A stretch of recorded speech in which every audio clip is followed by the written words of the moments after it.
Friends, my name is Shubham. I am NISM certified equity advisor. आज के video में हम बात करेंगे कि मैंने रिसेंटली एक स्टॉप लॉस बुक किया है। एक मेरा स्विंग ट्रेड था एक्टिव उसके अंदर। तो अभी मेरा एक नेक्स्ट प्लान क्या रहने वाला है, अब मैं किससे स्मार्ट तरीके से जो है आने वाली मूव कैप्चर करने वाला हूँ। एंड इसके पहले भी हमने ये स्टॉप लॉस बुक किया था कुछ अलग ट्रेड्स के अंदर। तो उसके बाद फिर कैसे हमने स्मार्टली एक 10% का स्टॉप लॉस देके 25% की हमने मूव कैप्चर की थी, ये हमारा प्लान होता है। तो इस वीडियो में अभी आपको मैं एक्सप्लेन करूंगा first of all stop loss क्यों हिट हुआ, क्या मिस्टेक्स हुई हमारे से, और इनकेस मिस्टेक नहीं हुई तो किस चीज़ की वजह से ये स्टॉप लॉस हिट हुआ, इन चीज़ों पे बात करेंगे। ओके, सो देखो, प्रॉफिट की वीडियो तो हर कोई देख लेता है क्योंकि वो कैची लगता है, लेकिन अगर आप लॉस का वीडियो अच्छे से देखोगे ना तो आपको ये समझ में आ जाएगा कि क्या चीज़ें करनी चाहिए क्या नहीं करनी चाहिए। एंड इनके सही चीज़ें अगर जाती भी है तो कुछ चीज़ें ऐसी होती है जो हमारे आउट ऑफ कंट्रोल होती है, जिसे हम प्रोबेबिलिटी कहते हैं। तो इसका भी काफ़ी अच्छा रोल प्ले होता है स्विंग ट्रेडिंग में। इसकी वजह से मैं कह रहा हूँ कि एंड तक देखना तो आपको कुछ चीज़ें जो है समझ में आ जाएगी। एंड इसके बाद मेरा नेक्स्ट प्लान क्या है वो भी मैं आपके साथ जो एक्सप्लेन करता हूँ। तो जो स्टॉक है हमने जिसके अंदर लॉस बुक किया है वो है नाइका का। सो फर्स्ट ऑफ ऑल ये समझे, जो मैंने आपको पब्लिक फोरम पे जो स्टॉक दिया है ना, सेम यही स्टॉक है, बस इसके अंदर जो है ना मेरा थोड़ा सा अलग सेटअप था। ओके, तो मैं पहले आपको सेटअप एक्सप्लेन करता हूँ। जो मैंने पब्लिक फोरम पे दिया है वो अभी भी स्टिल इंटैक्ट है, उसका स्टॉप लॉस हिट नहीं हुआ है।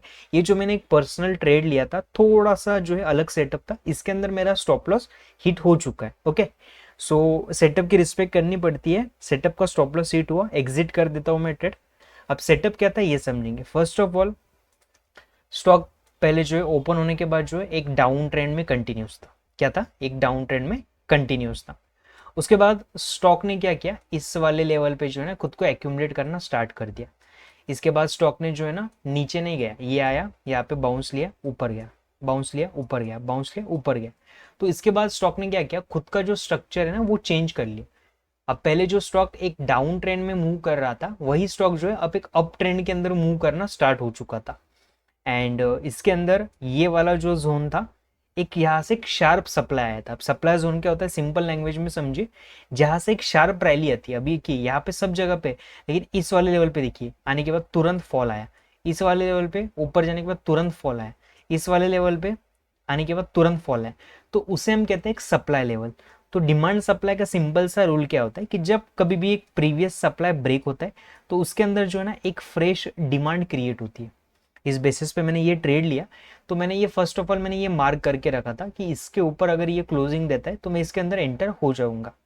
तो ये ऐसा ही हुआ। वीकली कैंडल पे मैंने एनालाइज किया था। इसके बाद यहाँ पे काफ़ी अच्छी स्ट्रॉन्ग कैंडल यहाँ पे जो है फॉर्म हुई। 276 मिलियन का इसके अंदर वॉल्यूम ट्रेड हुआ।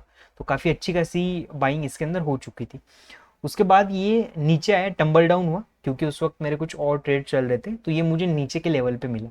तो यूजुअली जो मेरा आ रहा होता है यहाँ से मैं कैलकुलेट करता हूँ, एक नॉर्मल मेरी 9-10% की रिस्क होती है। एंड उसके अगेंस्ट जो है मैं 15-20% का मेरा जो है मैं टारगेट लेके चलता हूँ। तो इसके बाद क्या हुआ, ये नीचे आया तो मेरा जो रिस्क टू रिवॉर्ड रेशो था ना, मेरी रिस्क कम हो गई। तो मेरी रिस्क थी 6% की एंड जो रिवॉर्ड में कैप्चर कर रहा था वो था 38% का। एंड ये कुछ 1:6 बहुत बड़ा आ रहा नहीं, ठीक है, ये हर बार नहीं मिलता है, लेकिन इससे पहले भी मैंने जो आपको वीडियो एक्सप्लेन की उसके अंदर 1:3, 1:4, इनफैक्ट ग्राफाइट में तो हमने 1:20 भी अचीव किया है। ओके, तो कई बार मिल जाते हैं ऐसे ट्रेड। तो यहाँ पे हम एंटर हुए थे।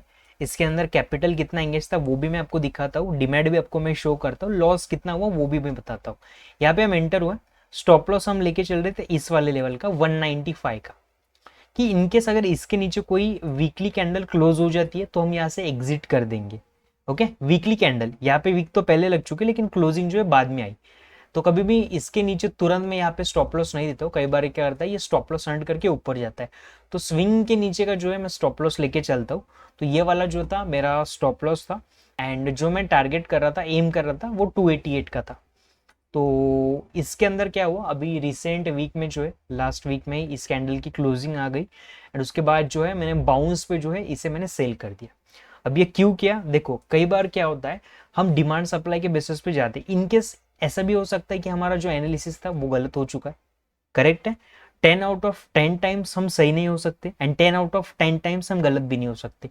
तो यहाँ पे हमारा सेटअप जो है गलत हुआ, तो मैंने यहाँ पे एग्जिट कर दिया।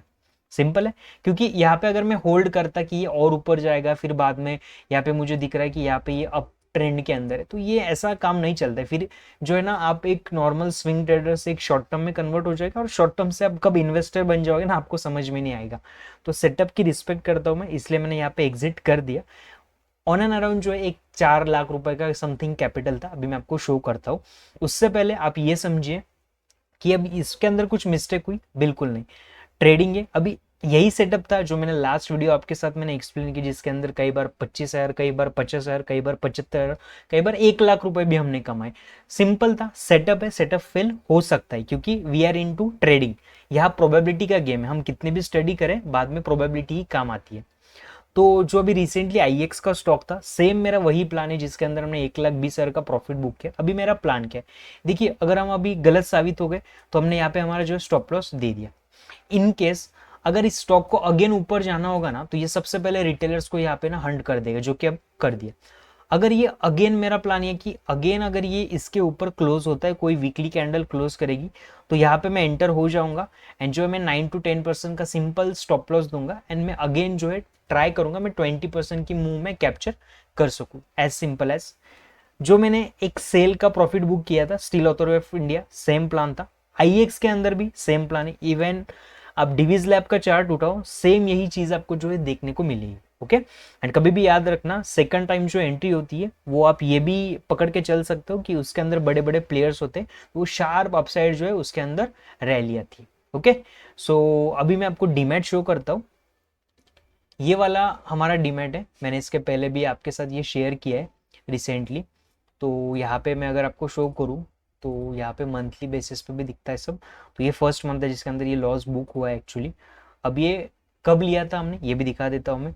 ये ट्रेड जो हमने लिया था 16 सितंबर को ले लिया था। ओके, 16 सितंबर को नाइका का ये स्टॉक था 1915, ये क्वांटिटी हमने ली थी। टोटल 4 लाख रुपए का जो हमने स्टॉक्स बाय किए थे। ओके, एमटीएफ के अंदर, that is margin trading facility.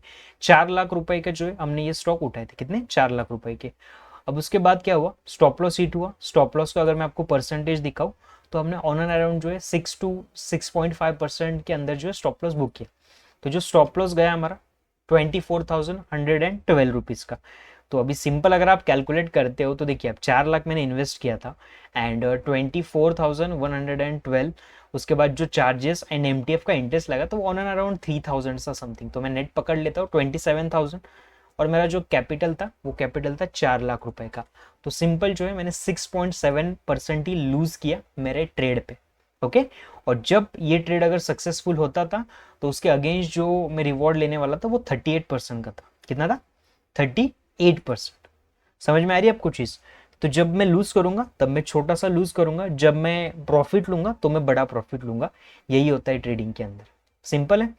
तो अब मेरा नेक्स्ट प्लान भी मैंने आपको बता दिया है कि अभी ये अगर वो फिर से जाता है तो मैं उसके अंदर एंटर हो जाऊंगा। तो 16 सितंबर से लेके जो है अब ये बुक किया 8 अक्टूबर को लगभग, तो लगभग जो है 1 महीना हमने जो है इस ट्रेड को होल्ड किया। एंड यहाँ पे अगर मैं आपको शो करूँ तो एग्जिट हमने किया इसे 196 रुपीज़ पे, एंड हम जो एंटर हुए थे इस वाले लेवल पे, वो एंटर हम हुए थे 208.60 पे। ओके, सो 7% का लॉस बुक कर दिया, ऑन अराउंड 6 to 7%।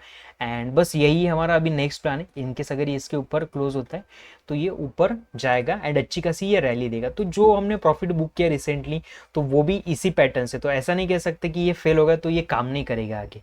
तो आप भी डिमांड सप्लाई अगर इस तरीके से सीखना चाहते हो ना, तो ज़रूर आप जो है टेलीग्राम पे भी मैं देते रहता हूँ, वहाँ पे आप कनेक्ट हो सकते हो।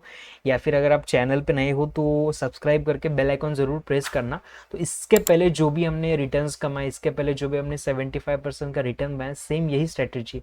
जस्ट बिकॉज एक ट्रेड फेल हुआ तो हम ये नहीं कह सकते कि हमारी स्ट्रेटेजी फेल है। Okay, so at the last यही एक्सेप्ट करो कि प्रोबेबिलिटी का गेम है। जब लूज करोगे तब छोटा लूज करना, एंड जब प्रॉफिट करोगे तो बड़ा प्रॉफिट करना। Okay, so will not make long video. Hope so कि आपने इस वीडियो से कुछ चीज़ें सीखी होगी। डिमांड सप्लाई और अच्छी तरीके से सीखना चाहते हो आप तो मैंने स्पेशल जो है एक प्लेलिस्ट बनाई है, तो cracking the code swing trading नाम से, डेफिनेटली ज़रूर देखिए। अगर आप जॉब प्रोफेशनल हो तो आप वहाँ से सीख सकते हो। कोई ज़रूरत नहीं आपको कुछ क्विट करने की, आप जो भी प्रोफेशन करते हो उसके साथ डेली आप जो है 15-20 मिनट्स दो। एंड अगर आप टेलीग्राम पे नहीं हो तो ज़रूर वहाँ पे कनेक्ट होना, क्योंकि वहाँ पे मैंने अच्छे खासे स्टॉक जिसमें से मैंने 1 लाख 2 लाख का प्रॉफिट बुक किया फ्री ऑफ कॉस्ट, मैंने वहाँ पे वो अपलोड कर दिए थे। जब मैं उसके अंदर एंटर हो रहा था, तो वहाँ पे लर्निंग पर्पस के लिए भी आप आ सकते हो। तो आप बहुत अच्छा खासा जो है एक कंटेंट आपसे मिस हो रहा है। एंड अगर आपको वीडियो अच्छा लगता है तो डेफिनेटली लाइक कर देना। एंड इसी तरीके से और वीडियो आएंगे तो चैनल पे ज़रूर कनेक्ट रहना। एंड अगर आपको कुछ डाउट होता है तो कमेंट में मुझे ज़रूर पूछिए, तो मैं ट्राई करूँगा कि आपको कमेंट में मैं रिप्लाई दे सकूँ। सो आज के लिए इतना ही था, मिलते हैं नेक्स्ट वीडियो में। Thank you so much.